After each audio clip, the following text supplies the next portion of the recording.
ഈ പ്രപഞ്ചത്തിന് ഒരു താളമുണ്ട്, ഈ പ്രകൃതിക്കൊരു താളമുണ്ട്.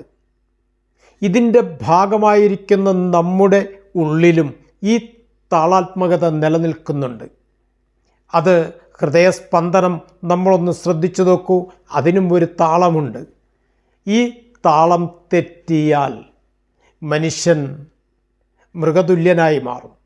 അതിനാണല്ലോ നമ്മൾ മാനസിക നിലയൊക്കെ തെറ്റുന്ന ആളുകളെ അത്തരത്തിൽ നമ്മൾ കാണുന്നത്. അത് മനസ്സിൻ്റെ താളം തെറ്റിയാൽ ഇത് സംഭവിക്കും. കാരണം ഈ സ്പന്ദനം നിലനിർത്തിക്കൊണ്ട് ജീവിക്കുവാൻ, അതിനാണ് നമുക്ക് നമ്മുടെ ധർമ്മശാസ്ത്രങ്ങളൊക്കെ നമ്മെ ഉപദേശിക്കുന്നത്, പൂർവ്വസൂരികളായ ആചാര്യന്മാർ നമ്മെ ഉപദേശിക്കുന്നത്. അത് എല്ലാവരുടെയും ശ്രദ്ധയിലുണ്ടാവണം. എല്ലാവരും ഈ വീഡിയോ നിങ്ങൾ ആദ്യമായി കാണുകയാണെങ്കിൽ സബ്സ്ക്രൈബ് ചെയ്യണം, ഷെയർ ചെയ്യണം, ലൈക്ക് ചെയ്യണം. നമസ്തേ.